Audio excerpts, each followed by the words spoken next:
एक ऐसा अंतर्राष्ट्रीय ख्याति प्राप्त मानव जो गुरु प्रेरणा से पिछले 20 वर्षों से वानप्रस्थ जीवन जीते हुए 24 घंटे मानवता की सेवा में संलग्न है। एक ऐसा मानव जो अभी राष्ट्रीय, अंतर्राष्ट्रीय टीवी चैनलों पर 7,500 एपिसोड के माध्यम से सनातन सत्य, आत्मविज्ञान एवं पुनरुत्थान, व्यवहार एवं निश्चय जगत के जीवनोपयोगी विषयों पर हृदय स्पर्शी प्रवचन कर चुका है। उस मानव का नाम है महात्मा उपासक प्रोफेसर डॉक्टर सोहन राज तातेड़। प्रोफेसर तातेड़ द्वारा योग, दर्शन, शिक्षा विषयों पर रचित पीएचडी स्तर के 250 शोध ग्रंथ भारत के 100 प्रतिष्ठित विश्वविद्यालयों में शोधार्थी पढ़ रहे हैं तथा वे सभी शोध ग्रंथ वहां की सेंट्रल लाइब्रेरियों में उपलब्ध हैं। महात्मा सोहन राज ने अभी तक हजारों स्कूलों, कॉलेजों, विश्वविद्यालयों एवं संस्थाओं में सेमिनार, वर्कशॉप, कैंप लगाकर लाखों विद्यार्थियों को योग, दर्शन, शिक्षा का प्रशिक्षण देकर उन्हें सुसंस्कारित किया। डॉक्टर तातेड़ ने भारतीय संस्कृति उत्थान के 4000 से अधिक समसामयिक विषयों पर आर्टिकल लिखकर ऑनलाइन जर्नल, पत्रिकाओं, वेबसाइट्स पर प्रकाशित किया, जिसका उपयोग लाखों पाठक कर रहे हैं। उपासक तातेड़ के 5000 से अधिक आज का सुविचार, आज का शुभ संदेश, आज का मंगल भावना योग आदि चिंतन websites, Twitter, blogger, Facebook, YouTube माध्यमों से लाखों लोग अपना जीवन निर्माण कर रहे हैं। मानवता के मसीहा ऐसे महामानव महात्मा सोहन राज तातेड़ के प्रोफाइल को अभी तक विश्व के 20 लाख दर्शक यूट्यूब पर, 12 लाख गूगल पर एवं लाखों दर्शक फेसबुक, ब्लॉगर, ट्विटर और इंस्टाग्राम पर देख चुके हैं।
सुनिए, देखिए, समझिए सनातन सत्य।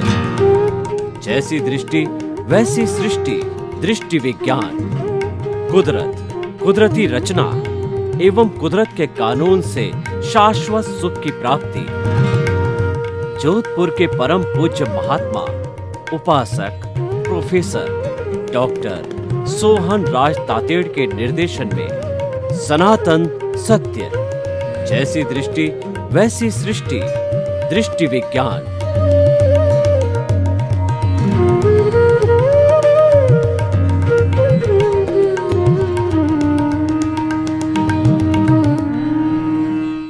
भाई और बहनों, मातृशक्ति को नमन। स्टूडियो में आपका हार्दिक स्वागत, अभिनंदन है, सत्कार है। आत्मविज्ञान, साइंस ऑफ द सोल कार्यक्रम के अंतर्गत हम आपको सही दृष्टि, सही सोच, राइट विजन, राइट थिंकिंग के तहत जो आपकी नकारात्मक सोच है उसको सकारात्मक में बदलते हैं। जो आप गलत सोच रहे हैं उस चिंतन को हम करेक्शन दे करके शुद्ध करते हैं और उसके बाद में आपकी जो भावनाएं हैं जो गलत दिशा में हैं वो हम अलग अलग एपिसोड्स के माध्यम से आपकी अशुभ भावनाओं को शुभ भावनाओं में बदलते हैं। इन सब के करने के पीछे हमारा उद्देश्य है आपको एक अच्छा इंसान बनाना है, ताकि आपका जीवन अच्छा बने। तो इसी क्रम के अंदर आज का जो हमारा जो विषय हमारे सामने हम लेकर के प्रस्तुत हो रहे हैं, वह हमारा जो विषय जो है वह है संसार समुद्र और शरीर नौका। ये जो दुनिया है वह एक संसार के रूप में है और हमारा शरीर है एक नौका के रूप में है। हमको समुद्र को तरना होता है, समुद्र को पार करना होता है, तो हम किसी माध्यम को लेकर के चलते हैं, हम किसी साधन को लेकर के चलते हैं। वो साधन जो है हमारा नौका भी हो सकती है और हमारा स्टीमर जहाज भी हो सकता है, जो कि ज्यादा लोगों को चलता है। तो किसी न किसी माध्यम की जरूरत होती है। तो इसीलिए शरीर माध्यम खलु धर्म साधनम, हमारा उद्देश्य है आत्मा को मुक्त बनाना। और उसको मुक्त बनाने के लिए उस संसार जो हमारी संसार में ये भ्रमण कर रही है आत्मा, उससे मुक्त कराने के लिए हमको इस शरीर रूपी नौका का सहारा लेना पड़ता है। इसीलिए कहा गया है कि शरीर माध्यम खलु धर्म साधनम, जे कम्मे सूरा से धम्मे सूरा। जो कर्मवीर होते हैं वही धर्मवीर होते हैं, यानी कर्म करने में बलिष्ठ होते हैं वही व्यक्ति धर्म करने में बलिष्ठ होते हैं। क्योंकि ऊर्जा की जरूरत होती है। ऊर्जा बुरे कामों में भी लगती है और अच्छे कामों में लगती है। बिना ऊर्जा करके हमारी विटालिटी, हमारी प्राण ऊर्जा के कोई कार्य नहीं होता है। इस विषय से जुड़ी हुई मैं आपको बात बताना चाहता हूँ कि वो हमारी प्राण ऊर्जा कैसे बनती है। वह ऊर्जा बनती है, प्राण ऊर्जा, भोजन, पानी, अग्नि और धूप के माध्यम से। हमारी अग्नि में जठरा अग्नि होती है। जठरा अग्नि और धूप का मतलब विटामिन डी और हमारा भोजन और पानी, ये चारों चीज मिलकर के विटालिटी को बनाते हैं। और जिसको कर्ण वीर्य कहा जाता दार्शनिक भाषा के अंदर, कर्ण वीर्य के बिना जो है ये हमारी अंगुली भी नहीं हिल सकती। मैं आपको पूछना चाहता हूं कि कोमा में पड़ा हुआ व्यक्ति क्या अंगुली हिला सकता है? नहीं हिला सकता। लकवा मारा हुआ व्यक्ति क्या हाथ हिला सकता है? नहीं हिला सकता, क्योंकि उसका कर्ण वीर्य है वह शिथिल हो गया है। कर्ण वीर्य के बिना वो कोई भी हरकत नहीं कर सकता है। दो तरह की शक्तियां होती है, लब्धि वीर्य आत्मा की शक्ति, कर्ण वीर्य है वो शरीर की शक्ति। जैसा मैंने बताया वो विटालिटी जो बनती है प्राण ऊर्जा से बनती है। और ये हमारा जो नाभि का केंद्र है, ये हमारा प्राण ऊर्जा का केंद्र है, जिसको हम तेजस शरीर कहते हैं। तेजस शरीर जो होता है वह ऊर्जा को सक्रिय बनाता है। और वही तेजस शरीर है, जब हमारी आत्मा शरीर को छोड़ती है तो तीन चीजें साथ जाती है। एक तो हमारी मूल आत्मा जो कि निष्क्रिय है, वो कुछ नहीं करती क्योंकि उसके शरीर ही है, वो तो एक जगह पड़ी रहती है। और दूसरा जो ज्ञान रूपी जो जो ग्राहक द्वेष का पुतला है, कार्बन शरीर है, कॉजल बॉडी है, वह इसके साथ में जाता है। क्योंकि यही जो है अगला शरीर धारण करता है, सूक्ष्म शरीर स्थूल शरीर का धारण करवाता है और अगले जन्म में उन कर्मों के भुगतान के लिए नया शरीर मिलता है। और ये 84 लाख जीवा योनि में चलता रहता है। जब हम इस कर्म शरीर को जीरो कर देते हैं, कर्म शरीर को हम जो है तपा तपा करके और धो देते हैं, उस धोने को कहा जाता है कि निर्जरा बोला जाता है। भगवान ने दो तरह के धर्म बताए। एक तो क्या है कि आत्मा के ऊपर जो कर्म बंधे हुए हैं, या कार्बन शरीर जो कर्मों का पुतला होता है, उसकी धीरे धीरे जो उसकी शुद्धता करना, वह आंशिक निर्जरा है। और पूर्ण रूपेण से हमने शुद्धता कर दी, वो संपूर्ण निर्जरा है। एक भी परमाणु जो है पुद्गल का आत्मा के साथ में नहीं रहता है, कर्म का नहीं रहता। वो सिद्ध बुद्ध मुक्त बन करके और मोक्ष चली जाती है। तो इस तरीके से ये हमारा जो जो है उस संसार को चलाने के लिए नौका जो रूपी शरीर है, इसका सहारा लिया। क्यों? कौन बोलेगा? साधना करेगा कौन? साधना शरीर करेगा। तो इसीलिए उसका रहना बहुत ही जरूरी है। और ये रहता भी है, क्योंकि ये हमारे को जो शरीर मिला है पूर्व जन्म के कर्मों के भुगतान के लिए मिला है। इस नौका का जो है हम आपको थोड़ा परिचय देते हैं कि नौका के अंदर मन है, वचन है और काया है। मन का जो काम होता है वो हमारी जो 5 इंद्रियां शरीर के अंदर है, सब कुछ इस नौका के अंदर है। ये मनुष्य की नौका है। मनुष्य का जो ये शरीर है ये एक होलिस्टिक है और इसके माध्यम से धार्मिक क्रियाएं बहुत अच्छी तरह से हो सकती है। मनुष्य के अतिरिक्त जो है दूसरा कोई भी प्राणी, एक इंद्रिय, द्विंद्रिय, त्रिंद्रिय, चतुरेंद्रिय, या पृथ्वी का है, अप का है, तेजस का है, वायु का है, वनस्पति का है, या जो है वो नरक गति, तिर्यंच गति और देव गति, इन सब चीजों का करने वाला है। इतना गहरा चिंतन नहीं कर सकता, वो धर्म की ओर नहीं मुड़ सकता, वो प्रत्याख्यान नहीं कर सकता, वो संवर निर्जरा नहीं कर सकता। तो जब ऐसी करने की अवस्था उसकी नहीं होती है तो कैसे शुद्ध होगा?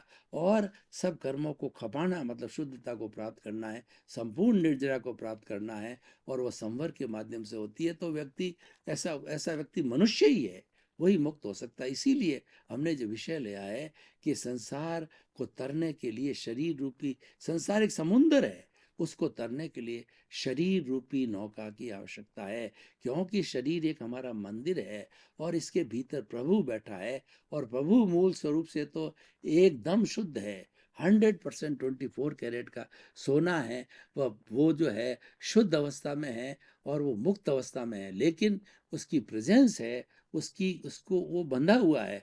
बंधा हुआ क्यों है? कि उसके साथ में राग द्वेष के परमाणु जुड़े हुए हैं, कॉजल बॉडी लिंक शरीर वो जुड़ा हुआ है। इसको समाप्त किया जाना है, ये बात जरूरी होता है। अब प्रश्न ये है कि हमने समुंदर को माना कि ये कर्मों का समुंदर है और इसे तरना है, शरीर को नौका माना। तो प्रश्न ये है कि शरीर को नौका बनाकर उसको तारने के लिए प्रैक्टिस की जरूरत होती है, उसके लिए जो है वो नाविक की जरूरत होती है। तो ये नाव तो मिल गई, लेकिन जो नाविक है वो नाविक है हमारा पुरुषार्थ है, वो नाविक है हमारी धर्म की क्रिया है।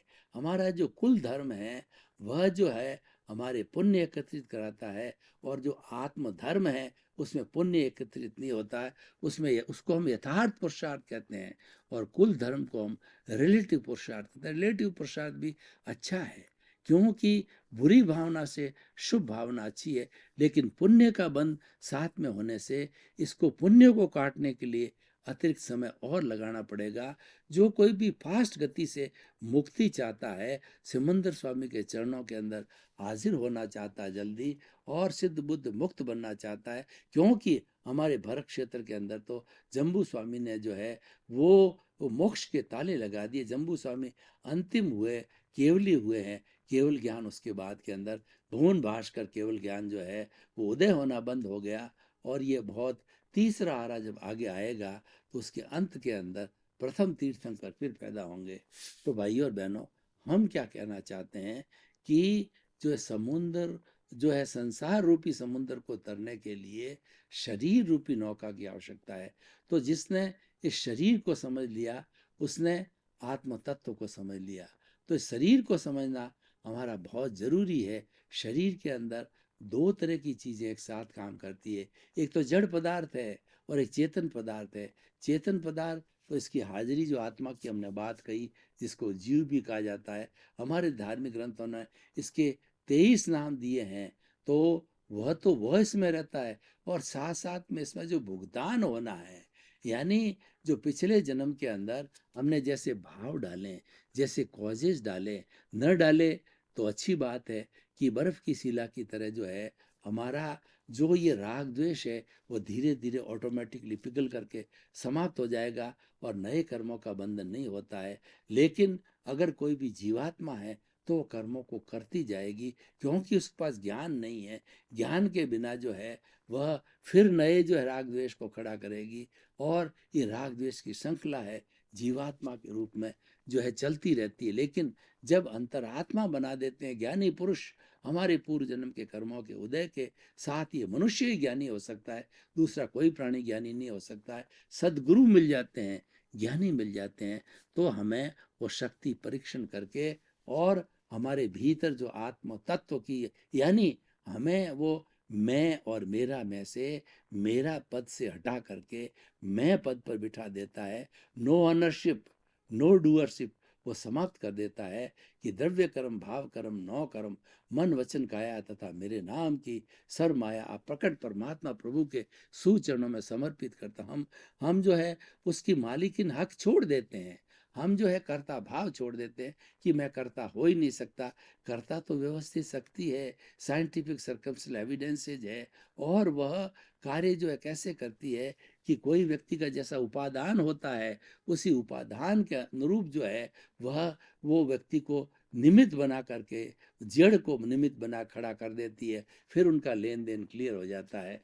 तो अगर हम उस लेन देन के अंदर हम उस कर्मों को भुगतने में जो हमारा जो निमित्त आया है, अगर हम उसको दोषी मानते हैं, उसके प्रति बुरा भाव लाते हैं, तो फिर नए कर्मों का सृजन होता है, यानी वो चार्ज होता है। और डिस्चार्ज तो हम जो है वो ऑटोमेटिकली हम पिछले जन्म से लेके आए, वो तो होता रहता है, लेकिन चार्जिंग भी होता रहता है। जो ज्ञानी पुरुष होता है और जो हमको हमको जो हमारा सदगुरु है ज्ञान दे देता है, उस ज्ञान की हाजिरी से फिर हमारे नए कर्मों का बंधन नहीं होता है। और पूर्व जन्म के जो कर्म जो है बर्फ की शिला की तरह पिघले होते हैं, धीरे धीरे पिघल करके, और जब संपूर्ण नष्ट हो जाते हैं, संपूर्ण निर्जरा हो जाती है, तब हम सिद्ध बुद्ध मुक्त बन जाते हैं। तो भाई और बहनों, आइए हम इस एपिसोड को और गहराई में जाकर के इसकी शोध करें। आज जो हमारा विषय है कि संसार समुद्र को चलाने के लिए नौका की आवश्यकता होती है, और नौका ये शरीर है।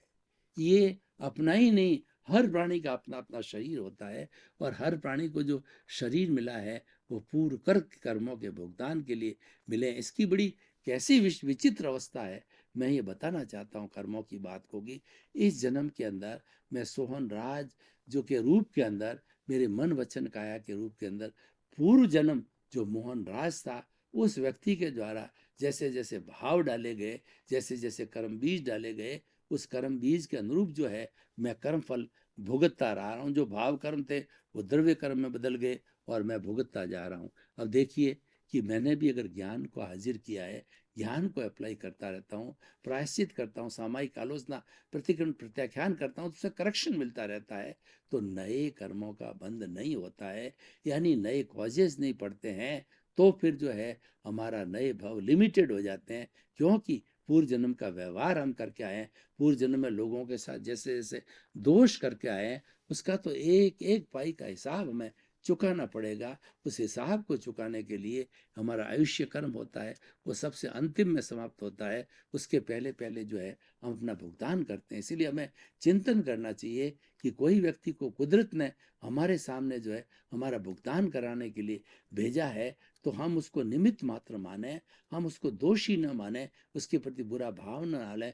क्योंकि अगर हम उसको दोषी मानते हैं, इसका मतलब एक राग द्वेष को हमने फिर और जनरेट किया, हम तो घटाना चाहते हैं, और हमने अज्ञान दशा के अंदर उसको खड़ा किया, तो ऐसा कभी स्थिति आएगी, क्योंकि हमारे पूर्व जन्म के कर्मों का बहुत फोर्स ऐसी स्थिति आएगी। लेकिन स्थिति आते ही जो है हमें कहना चाहिए स्वाहा, यानी हमने कर्ता भाव आया स्वाहा, हमारे मालिकिनी भाव आया स्वाहा, और हमारा डूअरशिप आ गई स्वाहा, और किसी के प्रति बुरा भाव आ गया स्वाहा, और किसी किसी के प्रति हमने दोष देख लिए स्वाहा करना, मतलब उन पापों को ग्लानि करना, उन पापों का प्रायश्चित करना। और जैसा हम ये प्रायश्चित करते जाएंगे तो हमारे अच्छे अच्छे करेक्शन लगते जाएंगे, और करेक्शन लग करके फिर जो है हमारे वो गति, हमारी अगली गति बहुत अच्छी होगी, क्योंकि हमने कुकृत बहुत कम किए हैं, सुकृत ज़्यादा किए हैं, और फिर ये हमारी साइकिल चलती रहती है। तो भाई और बहनों, हम इस एपिसोड के माध्यम से आपको क्या कहना चाहते हैं, क्या बताना चाहते हैं कि संसार रूपी समुद्र को तरने के लिए शरीर रूपी नौका का उपयोग कीजिए। इसका अर्थ यह क्या हुआ, आप टाइम मैनेजमेंट कीजिए। आप जो है हमारे जीवन में क्या होती है, जो मुख्य बात होती है कि इसकी स्वतंत्र सत्ता को हासिल करवाना है, आत्मा की इसको सिद्ध बुद्ध मुक्त बनाना है। ये जो हमने लक्ष्य निर्धारित किया, ये विस्मृति बहुत होती है, हम भूल बहुत जाते हैं, क्योंकि पूर्व जन्म के कर्मों का फोर्स है इतना हाई होता है कि वह हमारे विस्मृति करा देता है। तो हमें ऐसी स्थिति के अंदर थोड़ा कठोर रवैया अपनाना चाहिए, हमें जागृति में ज़्यादा रहना चाहिए। अगर हमारे पूर्व कर्मों के उदय के साथ में हम किसी से बंध गए तो तुरंत क्षमा याचना करनी चाहिए कि फलां व्यक्ति के साथ में मेरा कोई भी बुरा व्यवहार हुआ है, उसको कोई ठेस पहुंची है, तो मैं शुद्ध हृदय से क्षमा याचना करता हूँ। ये जो क्षमा याचना है और ये जो हमारा प्रतिक्रमण है, यही हमें तारने वाला है, क्योंकि भीतरी जगत में शुद्धिकरण करने के लिए कोई दवाई नहीं होती है, वहाँ पर केवल भाव करते हैं। इसलिए भाव क्रिया मुख्य होती है। भावों के द्वारा ही ये संसार रूपी नौका है, ये तर जाती है, और शुभ भावों के द्वारा और अशुभ भावों के द्वारा ये नौका डूब जाती है। शुभ और अशुभ की मैं आपको बात बताऊं कि आप अगर हम शुभ चिंतन करते रहते हैं हर क्षण कि मैं तो शुद्ध आत्मा हूँ, मैं तो ज्ञाता हूँ, मैं तो दृष्टा हूँ, मैं जानने वाला हूँ, मैं देखने वाला हूँ, और मैं अनसुख का धाम हूँ, और हम बुराई की ओर से मुक्त मोड़ देते हैं, हम हिंसा, कपट, झूठ, पाप, इन चीज़ों से छुट्टी ले लेते हैं, तो इन चीज़ों से छुट्टी लेने के कारण हमारे जितना जितना भी शुभ और शुद्ध भाव होंगे, वो क्या करेंगे कि वो निर्जरा करेंगे। हर शुभ प्रवृत्ति जो है निर्जरा करती है, हर शुद्ध भाव जो है वह संवर और निर्जरा दोनों करता है, और उसके अंदर वो जो है वो पुण्य का बंध नहीं होता है, लेकिन शुभ भावों में पुण्य का बंध होता है, जो हमें बार बार भुगतना पड़ता है। तो भाइयों और बहनों, हम इस आज के इस एपिसोड से संसार समुंदर और जो है शरीर नौका है, इसको और गहराई में जाकर के चिंतन करें, तो हमें मालूम होगा कि हम इसको किस तरीके से अपना सकते हैं। यानी समुंदर को तो तरना है, लेकिन क्या हमारी दिनचर्या कैसी होनी चाहिए, हमें धार्मिक प्रवृत्ति की दिनचर्या कैसे हो, तो मैं आपको 4-5 सूत्र बताना चाहता हूँ। तो वो सूत्र भी हमें पालन करना चाहिए। उन सूत्रों के पालन करने से जो हमारी जो एक्शन पार्ट है, हमारा थ्योरी के साथ एक्शन है, उसको बहुत बल मिलेगा, और हम जो है शुभ या शुद्ध क्रिया करते जाएंगे। जैसी जैसी हमारी भावना होगी या जैसी जैसी शक्ति होगी, तो जो शुभ क्रिया है वो हमारा कुल धर्म है, और जो हमारी शुद्ध क्रिया है वो हमारा आत्मधर्म है। इसका डिफरेंस मैंने समझाया। अगर आप बहुत जल्दी मुक्ति चाहते हैं, बहुत जल्दी सनातन सत्य चाहते हैं, अक्षय सुख की प्राप्ति करना चाहते हैं, तो आप शुद्ध भावों में रहो, और उसके बाद में शुभ भावों में सामान्य व्यक्ति रहता भी है, वो भी अच्छा है, हम उसको बुरा नहीं मानते हैं। तो भाई और बहनों, आइए हम जो है वो 5 तरह के कौन कौन से सूत्र है, उसकी समय की अल्पता को दे करके थोड़ा जो है हम उसका विवेचन करें कि किस तरीके से जो है हम शुभ भावों में रह सकते हैं या शुद्ध भावों में रह सकते हैं। तो पहला भावक क्रिया। भावक क्रिया का अर्थ होता है वर्तमान में जीना, कि जो हम जी रहे हैं वो हमारा वर्तमान का जीवन, हमें उसी में रहना है, और हमें न तो भूत में जाना है और भविष्य में जाना है। भूत और भविष्य में जाते हैं तो राग द्वेष पैदा हो जाते हैं वहाँ के स्थिति को देख करके, और वो राग द्वेष ही नए कर्मों का बंद करने वाला होता है, चार्ज करने वाला होता है। इसीलिए भावक क्रिया का मतलब जो कुछ भी हम चिंतन करें, जो खाते समय खाना, बैठने के समय बैठना, सोने के समय सोना, पढ़ने के समय सोना, ये सारी हमारी भावक क्रिया बहुत बड़ी साधना है। इसको वर्तमान में जीना कहा जाता है। ये करने से जो है हमारा जो साध्य है कि संसार से तरने का जो साध्य है, और हमने नौका बनाया शरीर को, वो सार्थक हो जाएगा। तो ये तो जो है हमारा पहला हो गया भावक क्रिया। दूसरा प्रतिक्रिया विरक्ति। हम अपने जीवन में बहुत ज़्यादा समय, अगर 24 घंटे भी ग्राफ बनाओ, तो बहुत ज़्यादा समय टिट बिट्स में गंवाते हैं, निंदा के अंदर बनाते हैं, लोगों की बात करने में गंवाते हैं। तो उससे हमको क्या लाभ होगा। तो इसीलिए हमें प्रतिक्रिया विरक्ति से बचना चाहिए कि जो कुछ भी कहा जाता है हमारे को, कोई भी कहने वाला होता है, उसको हम इग्नोर करें, उसके ऊपर हम ध्यान न दें। और अगर ध्यान देने की आवश्यकता होती है कि ज़रूरी है इसका जवाब देना चाहिए, तो हमें अति संक्षेप रूप के अंदर जो है उसका जवाब देना चाहिए, अगले वाला स्पष्ट हो जाए। समय का उपयोग हो गया, इसलिए प्रतिक्रिया विरक्ति। और तीसरा मैत्री। भगवान महावीर ने मैत्री के लिए बहुत ही सुंदर कहा है, अपना सच में से जा मैत्री भूए सो कप है। स्वयं सत्य को खोजो और तुम सबके साथ मैत्री करो। अगर तुम मुक्ति जाना चाहते हो, तो जो है मुक्ति जाने के लिए तुम्हें खाली मेरे को मानने से काम नहीं चलेगा। मैं कैसे मुक्ति गया, इस बात को जानना पड़ेगा। यानी आपको स्वयं सत्य खोजना पड़ेगा। उसके सहारे चलते चलते जो आप मुक्ति को प्राप्त कर सकते हो। तो कहा भी गया है कि अपने मरे बिना स्वर्ग नहीं मिलता है। अगर मुझे स्वर्ग में जाना है तो पहले मुझे मरना होगा।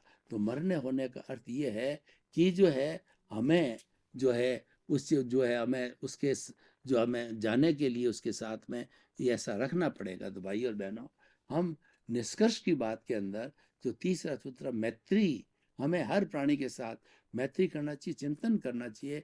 ये 84 लाख जीवा योनि प्राणियों के भीतर विराजमान शुद्ध आत्मा भगवान को निर्दोष दृष्टि से दर्शन कर उसको नमन करता हूँ। तो इस तरीके का हमारा ये चिंतन होना चाहिए। भावक क्रिया, प्रतिक्रिया, वृत्ति, मैत्री, हर सब प्राणियों को आत्मतुलावत समझना चाहिए। मैत्री की भावना होनी चाहिए। तो जो है हमारे भावक क्रिया, प्रतिक्रिया, वृत्ति, मैत्री, मित भाषण, हमारा जो विटालिटी है वह ज़्यादा बोलने में खर्च होती है। तो हमें सीमित बोलना चाहिए और हमें मीठा बोलना चाहिए, सूक्ष्म। भाई और बहनों, आपका बहुत बहुत धन्यवाद। आप हमारा आत्मविज्ञान कार्यक्रम बराबर देख रहे हो। आप इसको देखते रहिए। आत्मविज्ञान कार्यक्रम इंसान को अच्छा इंसान बनाता है, क्योंकि इसमें जो एपिसोड लिए गए हैं वो आत्मा को केंद्र में रख करके लिए गए हैं। इसीलिए आप हमारे साथ जुड़े रहिए। और आपकी कोई भी जिज्ञासा हो तो पीछे हमारे पर्दे पे लिखे हुए ईमेल, हमारी वेबसाइट या हमारा मोबाइल ऐप पर आप भेज सकते हैं। तो आपको उसका समाधान मिलेगा और आपकी उस जिज्ञासा के अनुरूप है हम नए नए एपिसोड लेंगे। आपके प्रति मंगल भावना शुभ।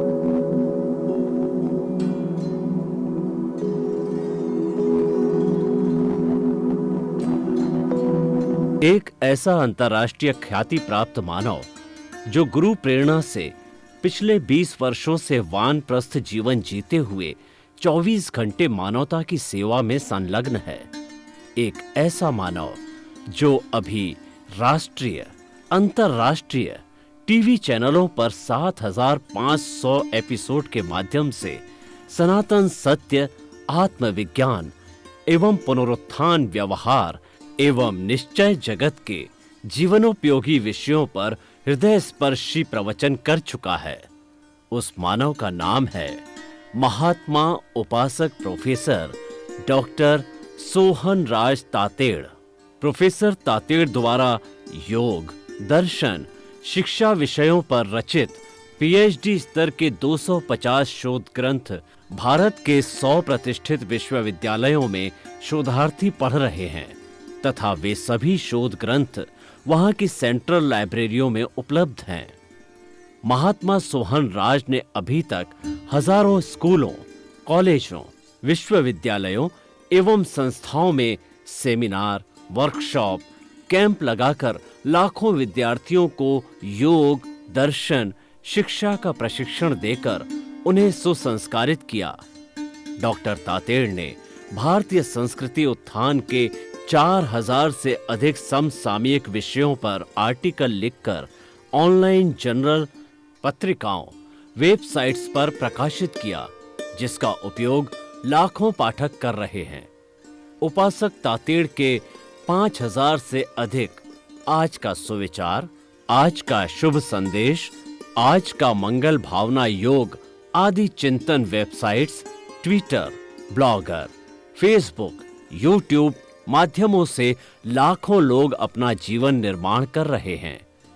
मानवता के मसीहा ऐसे महामानव महात्मा सोहन राज तातेड़ के प्रोफाइल को अभी तक विश्व के 20 लाख दर्शक यूट्यूब पर, 12 लाख गूगल पर एवं लाखों दर्शक फेसबुक, ब्लॉगर, ट्विटर और इंस्टाग्राम पर देख चुके हैं।